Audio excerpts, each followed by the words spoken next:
எல்லாருக்கும் வணக்கம். என்னுடைய ராதா ராமராவ் சேனலுக்கு உங்கள் எல்லாரையும் வெல்கம் பண்ணுறேன். இந்த வீடியோவில் ரெஸ்டாரண்ட் ஸ்டைல் வெஜ் பிரியாணி பார்க்க போகிறோம்.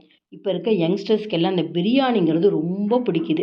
அதுவும் வீட்டில் குழந்தைங்களுக்கு பர்த்டே அப்படிங்கிறப்ப அவங்களுக்கு பிடிச்ச மாதிரி ஏதாவது சமைக்கணும்னு கேட்குறப்ப அவங்க முதல்ல கேட்குறது எங்களுக்கு பிரியாணி பண்ணி கொடுங்க அப்படிங்கிறாங்க. உடனே நம்ம போய் கடையில் வாங்காமல் வீட்லேயே அளவான எண்ணெய் மசாலாலாம் வச்சு குழந்தைங்களுக்கு பிடிக்கிற மாதிரி நம்ம வீட்டிலேயே செய்யலாம். வெங்காயம் பூண்டு வேணாங்கிறவங்க இதே மெத்தடில் வெங்காயம் பூண்டை தவிர்த்துட்டு செஞ்சு பாருங்கள். ரொம்பவே நல்லாயிருக்கும். இந்த வீடியோ பார்க்குறதுக்கு முன்னாடி இது வரைக்கும் என்னோடய சேனலுக்கு சப்ஸ்கிரைப் பண்ணாத வியூவர்ஸ் உடனே சப்ஸ்கிரைப் பண்ணி பக்கத்தில் இருக்க பெல் பட்டனும் ப்ரெஸ் பண்ணி எனக்கு எப்போதுமே சப்போர்ட் பண்ணிகிட்டே இருங்க.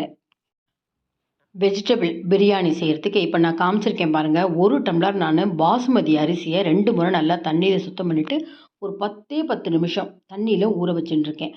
அந்த டைமுக்குள்ளே பாருங்கள் நான் காய்கறிகள்லாம் என்னென்ன நறுக்கியிருக்கேன்னு. அதுக்கு முன்னாடி மசாலா ஒன்று அரைக்க போகிறோம். அதுக்கு பிரிஞ்சி இலை தாளிக்கிறதுக்கு, அப்புறம் அன்னாசி மொக்கு, சோம்பு, பட்டை, கிராம்பு இதெல்லாம் எடுத்துக்கலாம். இப்போ சோம்பு வேண்டாங்கிறவங்க ஜீரகம் சேர்த்துக்கோங்க. அதே போல் வெங்காயம் பூண்டு எல்லாம் வேண்டான்னா அதை ஸ்கிப் பண்ணிவிட்டு மற்ற எல்லா பொருட்களையும் சேர்த்து நீங்கள் வெஜிடபிள் அந்த பிரியாணி செய்யலாம். பாருங்கள் 2 வெங்காயம் எடுத்துட்டுருக்கேன். நல்லா ஒரு கைப்பிடி அளவு புதினா எடுத்துட்டுருக்கேன். அப்புறம் ஒரு 1 இன்ச் அளவுக்கு இஞ்சி, அப்புறம் ஒரு 10 பூண்டு பல் எடுத்துட்டுருக்கேன். தக்காளி ஒரு 2 நறுக்கி வச்சுருக்கேன். இதெல்லாம் நீங்கள் ரெடி பண்ணிட்டீங்கன்னா இந்த பிரியாணி பண்ணுறது ரொம்ப சுலபம். ஒரு கைப்பிடி அளவுக்கு காலிஃப்ளவர், ஒரு கைப்பிடி அளவுக்கு பீன்ஸு, கேரட்டு, அதே அளவுக்கு பட்டாணி எடுத்துட்டுருக்கேன். பட்டாணி சீசன் இல்லை அப்படின்னா பட்டாணியை ஸ்கிப் பண்ணிவிடுங்க. கேரட்டு, பீன்ஸு கண்டிப்பாக முக்கியம். மற்றதெல்லாம் வேண்டாம் இல்லை உங்களுக்கு இல்லை அப்படின்னா ஸ்கிப் பண்ணிவிடுங்க. இப்போ இதெல்லாம் ரெடி பண்ணி வச்சுட்டாலே நமக்கு பிரியாணி ரொம்ப சுலபமாக பண்ணலாம். இது முழுக்க முழுக்க நம்ம ரெஸ்டாரண்ட்டில் எப்படி கொடுப்பாங்களோ அதே மாதிரி செய்ய போகிறேன். அதனால் குக்கரில் செய்யாமல் இந்த சாதம் இந்த அரிசியை தனியாக நம்ம வடித்து எடுத்துக்கணும். அப்போ தான் உங்களுக்கு இந்த பாசுமதி ரைஸ் அப்படியே நீல நீளமாக பொலன்னு இருக்கும். அதனால் தண்ணி அளவும் வேண்டாம். பொதுவாக 1 டம்ளர் நான் அரிசி எடுத்தேன்னா ஒரு 4 டம்ளர், அதாவது தண்ணி ரொம்ப அதிகமாக இருக்கணும். கஞ்சி நம்ம வடிக்க போகிறோம். அதனால் அதிக அளவுக்கு தண்ணி எடுத்துக்கோங்க. இந்த தண்ணி கொதிச்சுட்டு இருக்கப்பே கொஞ்சம் உப்பும் கொஞ்சம் எண்ணெய் சேர்த்துட்டா உங்களுக்கு இந்த அரிசி ஒன்றோட ஒன்று ஒட்டாமல் பொலன்னு இருக்கும். கொதிநிலை வந்ததுக்கப்புறம் இந்த தண்ணியை வடிச்சிட்டு ஊற வச்ச அரிசியை சேர்த்துக்கலாம். அது கொதிச்சுண்டு அந்த சாதம் வெந்து வர்ற நேரத்துக்குள்ளே பாருங்கள், பட்டை, கிராம்பு, சோம்பு, ஏலக்காய் இதெல்லாம் அன்னாசி மொக்கு இதெல்லாம் எடுத்திருக்கேன். இந்த ஸ்டாருன்னு சொல்லுவாங்க, அதை எடுத்துட்டுருக்கேன். பட்டை அப்படின்னு சொன்னாலே சுருள் பட்டை மட்டும் யூஸ் பண்ணுங்கள். அதுதான் உங்களுக்கு மெடிசல் வேல்யூ ஜாஸ்தி. அதை பொடி பண்ணி வச்சாச்சு. பிரிஞ்சியை மட்டும் தனியாக வச்சுருக்கேன். இப்போ இஞ்சி பூண்டு அதையும் நான் கொரகொரப்பாக தண்ணி விடாமல் இப்படி 1 2ஆக பொடிச்சின்னு வந்திருக்கேன். அரிசி எப்படி வேகணும் அப்படின்னா அரை வேக்காடுன்னு சொல்லுவாங்க. இப்படி நம்ம எடுத்து பார்த்தோம்னா நறுக்குன்னு இருக்கணும். கொஞ்சம் கூட குழஞ்சிருக்கக்கூடாது. குழஞ்சிருத்துனா உங்களுக்கு பிரியாணியே வேஸ்ட்டாக போயிடும். இப்போ எடுத்து பார்த்தீங்கன்னா நறுக்குன்னு இருக்கணும். அந்த ஒரு ஸ்டேஜாக நான் பார்த்துட்டே வரேன் பாருங்கள். அடுப்பு நல்லா ஃபாஸ்ட்டில் தான் வச்சுருக்கேன். இப்படி கையில் உடைக்கிற மாதிரி வரணும். ரொம்ப சாஃப்டாக இருக்கக்கூடாது. இந்த பதம் எனக்கு உடைக்கிற பதம் வந்திருக்கு.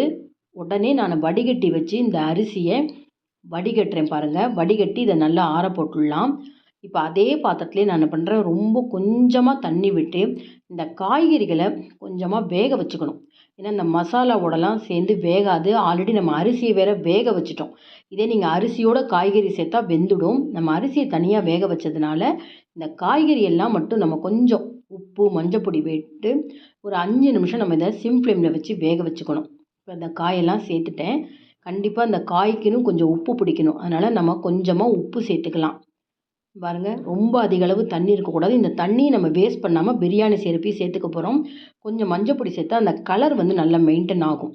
இப்போ இந்த மூடி வச்சுட்டேன். பாருங்கள், நல்லா உங்களுக்கு கலர் சேஞ்ச் ஆகிருக்கு பாருங்களேன். இந்த அளவுக்கு இருந்தால் போகிறோம். காலிஃப்ளவர் எல்லாமே ஒரு 50% வெந்திருந்தால் போகிறோம். ரொம்ப குழைய வேகணும்னு அவசியம் இல்லை. இந்த தண்ணியை கொட்டக்கூடாது. தண்ணியும் நம்ம பிரியாணிக்கு யூஸ் பண்ணிக்கலாம். நல்லா அகலமான கெட்டியான ஒரு பாத்திரம் எடுத்துட்டுருக்கேன் பாருங்கள். இதில் நான் ஒரு 3 டேபிள் ஸ்பூன் எண்ணெய், நல்லா 1 டேபிள் ஸ்பூன் அளவுக்கு நெய் சேர்க்குறேன். இதே நீங்கள் கடையிலலாம் பண்ணிங்கன்னா அதிக அளவுக்கு நெய் எண்ணெயெல்லாம் சேர்ப்பாங்க. நம்ம வீட்டில் பண்ணுறப்ப அளவாக சேர்க்கலாம். இது ஒரு 6 பேருக்கு மேலே நம்ம இந்த பிரியாணி சாப்பிடக்கூடிய அளவுக்கு செஞ்சுட்டுருக்கேன்.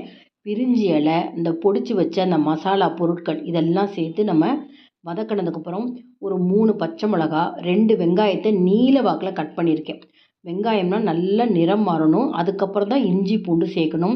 இஞ்சி பூண்டை முன்னாடியே நீங்கள் சேர்த்துட்டிங்கன்னா அடி பிடிச்ச மாதிரி போயிடும். அதனால் கொஞ்சம் நல்லா டிரான்ஸ்பரண்ட்டாக அந்த வெங்காயம் நிறம் மாறினதுக்கப்புறம் இஞ்சி பூண்டு சேர்க்கலாம்.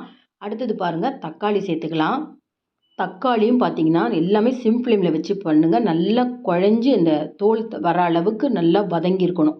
இப்ப அடுத்து இந்த ஸ்டேஜில பார்த்தீங்கன்னா, இதுக்கு என்ன காரம்னு பார்த்தீங்கன்னா, ஒரு 1/2 டீஸ்பூன் மிளகாத்தூள். அத சேர்த்துக்கிறேன். முடிஞ்ச வரைக்கும் காஷ்மீரி சில்லி இருந்தா இன்னும் நல்லா கலர் பார்க்க நல்லாயிருக்கும். வறுத்த மல்லிப்பொடி, ஒரு 3/4 டீஸ்பூன் கரம் மசால் பொடி, இல்லைன்னா பிரியாணி பொடின்னு தனியா கிடைக்கும். அத கூட சேர்த்துக்கலாம். நான் இன்னைக்கு சேர்த்தது பார்த்தீங்கன்னா, கரம் மசால் பொடி. புளிப்பு இல்லாத நல்ல கெட்டி தயிர் நல்ல ஒரு பெரிய குழிக்கரண்டி சேர்த்துருக்கேன். இது கூட பார்த்தீங்கன்னா, இந்த புதினாவ நல்லா அலம்பிட்டு கொஞ்சம் நறுக்கியிருக்கேன். இந்த மாரி நறுக்கி சேர்த்துக்கோங்க. அரைச்சிடாதீங்க. அரைச்சிட்டிங்கன்னா பச்சை கலரா போயிடும். பிரியாணி நிறம் மாறிடும். நறுக்கி சேர்த்துருக்கேன். இந்த தயிரோட சேர்ந்து நல்ல ஒரு ஆயில் கசியுது பார்த்தீங்களா? இந்த ஸ்டேஜ் இருக்கணும். இந்த ஸ்டேஜ் வந்ததுக்கப்புறம் தான் நம்ம அந்த வேக வச்ச தண்ணியோட அந்த காய்கறிய சேர்த்துக்கலாம். காலிஃப்ளவர நல்லா நானு முன்னாடியே தண்ணீல ஊற வச்சு க்ளீன் பண்ணியிருக்கேன். அதனால தான் இந்த தண்ணிய கொட்டாம அப்படியே சேர்த்துக்கணுன்னேன். இதையும் ஒரு பெரட்டு பெரட்டிட்டு, இப்ப நம்ம நல்லா பொல பொலன்னு வடிச்சு வச்சிருக்கோம் பார்த்தீங்களா? இந்த பாசுமதி அரிசிய சேர்த்துக்கிறேன். ஆக்சுவலா வந்து இந்த அரிசி சேர்க்கறதுக்கு முன்னாடியே இந்த பிரியாணிக்கு தேவையான உப்பு போட்டிருக்கணும். நான் உப்பு போட மறந்துட்டேன். அதனால இந்த ரைஸ் சேர்த்துட்டு அப்படியே ஆக்சுவலா தம் கட்டணும். நான் உப்பு போட மறந்ததுனால, இப்ப ரைஸ் மேல நானு திரும்பவும் என்ன பண்ண போறேன், உப்பு போட்டுட்டு, அந்த உப்பு வந்து கீழ காய்கறியோட பிடிக்கணும் இல்லையா? அதனால ஒரு கிளறு கிளறுறேன். ஆக்சுவலா நீங்க உப்பு போட்டுட்டீங்கன்னா, அத போட்டு கிளறிட்டு, அப்புறம் இந்த ரைஸ போட்டுட்டு அப்படியே தம் குடுத்துருங்க. தம்முன்னா ஒரு தோசை கல் வச்சு இது மேல வச்சுட்டீங்கன்னா, நல்லா உங்களுக்கு இன்னும் பொல பொலன்னு இருக்கும் அந்த ரைஸ். இப்ப நான் உப்பு மேல போட்டதுனால, அப்படியே நான் ஒரு கிளறு கிளறிட்டு, அந்த உப்பெல்லாம் ஈவனா அந்த காய்கறி, ரைஸ்லலாம் சேர்ற மாரி ஒரு கிளறு கிளறிட்டு, ரொம்ப ஜென்டிலா அப்படி சுத்தி வர கலக்கணும். போட்டு நீங்க ரொம்ப சர்க்கரை பொங்கல், வெண்பொங்கல் கலக்கிற மாரிலாம் கலக்கக்கூடாது. அந்த ரைஸ் வந்து உடைஞ்சு போயிடும். ரொம்ப ஜென்டிலா இந்த பாருங்க நான் கரண்டியால அப்படி சுத்தி வர கலக்குறேன் பார்த்தீங்களா? இந்த மாரி கலந்து விட்டுட்டு, அப்படியே சமன் பண்ணிட்டு, இப்ப நல்லா உங்களுக்கு அந்த கிரேவி எல்லாம் ரைஸோட மிக்ஸ் ஆயிடுச்சு. இப்ப எடுத்து இதுவரைக்கும் நம்ம சிம் ஃப்ளேம்லயே வேக வச்சிருந்தோம். நல்லா அடிகனமான ஒரு பாத்திரமோ, நல்ல வெயிட்டான ஒரு தோசைக்கல் அத எடுத்துக்கோங்க. எடுத்து அந்த தோசைக்கல் சூடாயிட்டு, அதுக்கு மேல இந்த ரைஸ் வேகணும். அதுதான் தம் போடுறதுன்னு சொல்லுவாங்க. அந்த மாரி தோசைக்கல் இல்லன்னா, ஒரு பாத்திரத்தில வெந்நீர் வச்சுண்டு, அதுக்கு மேல இந்த பிரியாணி பண்ண பாத்திரத்த வச்சுண்டு, தண்ணி கொதிக்க கொதிக்க உங்களுக்கு அந்த பிரியாணி இன்னும் நல்லா 100% வேகும். காய் எல்லாமே வெந்திருக்கும். இப்ப நான் தோசைக்கல் இருக்கிறதுனால தோசைக்கல்ல வச்சுட்டு, சிம் ஃப்ளேம்ல முதல்ல கல்லு சூடாகட்டும். அதுக்கப்புறம் சிம் ஃப்ளேம்ல வச்சு ஒரு 10 நிமிஷம் வேக வச்சு எடுத்தா பிரியாணி ரெடி.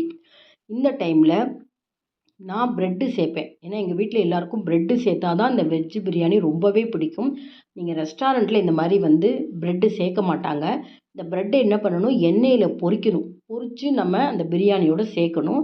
அதனால நமக்கு என்ன சைஸ் வேணுமோ அந்த மாரி பிரெட்ட ஒரு 4 பிரெட்ட அடுக்கி பாருங்க, ஒரு ஒரு பிரெட்டையும் நானு ஒரு 9 துண்டமா போடுறேன்.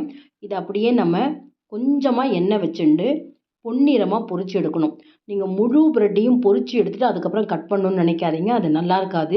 இந்த மாரி சின்ன சின்ன பீஸா போட்டுண்டு, நல்லா 2 பக்கமும் திருப்பி விட்டு நல்லா கோல்டன் ப்ரவுன் கலர் வரணும். இத ஒரு டிஷ்யூ பேப்பர்ல கூட நம்ம நல்லா எண்ணெய வடிய விட்டுட்டு கூட அதுக்கப்புறம் நம்ம இந்த பிரியாணி கூட சேர்க்கலாம். ஏன்னா ரொம்பவே இது வந்து பிரெட் வந்து ஆயில் இழுத்துக்கும். உடம்புக்கு நம்ம ஹெல்த் கான்ஷியஸோட இருக்கிறவங்க, இந்த மாரி ரொம்ப அதிகமான எண்ணெய்லாம் வேண்டான்னு நினச்சிங்கன்னா, கண்டிப்பா நீங்க டிஷ்யூ பேப்பர்ல போட்டுருங்க. இப்ப நான் எப்படி போடுறேன் பார்த்தீங்களா? டிஷ்யூ பேப்பர்ல போட்டு ஒரு 3, 4 நிமிஷம் நல்லா அந்த ஆயில்லாம் அந்த டிஷ்யூ பேப்பர்ல அப்சர்வ் ஆனதுக்கப்புறம் நம்ம இந்த பிரியாணி கூட சேர்க்கலாம். பாருங்க 10 நிமிஷத்துல அந்த ரைஸ் எல்லாம் நல்லா வெந்திருக்கு. காய்கறியும் ரொம்ப நல்லா வெந்திருக்கு.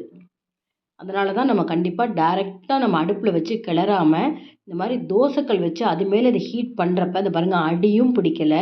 அதேபோல நம்ம போட்ட அந்த கிரேவில லேசா கொஞ்சம் தண்ணி இருந்தது பார்த்தீங்களா?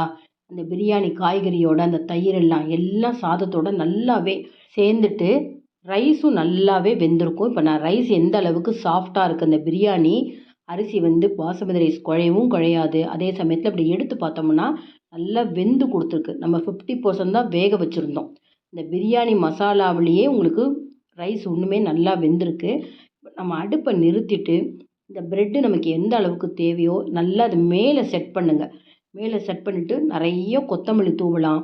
உங்களுக்கு முந்திரி பருப்பு வேணும் அப்படின்னா, நல்லா நெய்யில பொரிச்சு முந்திரி பருப்பெல்லாம் மேல தூவி, ஒரு 10, 15 நிமிஷம் நம்ம மூடி வச்சிடணும். பாருங்க எனக்கு எந்த அளவுக்கு பிரெட் தேவையோ, அத செட் பண்ணிட்டேன். முந்திரி பருப்பு நான் கொஞ்சம் ஏன்னா ரெஸ்டாரண்ட்ல எப்படி கேட்குறாங்களோ, அதே மாரி தான் வீட்லயும் கேட்பாங்க. அதனால் கொஞ்சம் நம்ம இதெல்லாம் மெனக்கட்டு செஞ்சால் ரொம்ப இஷ்டப்பட்டு சந்தோஷமாக பிள்ளைங்கள்லாம் சாப்பிடுவாங்க. கார்னிஷ்க்கு கொத்தமல்லி போட்டுட்டேன்.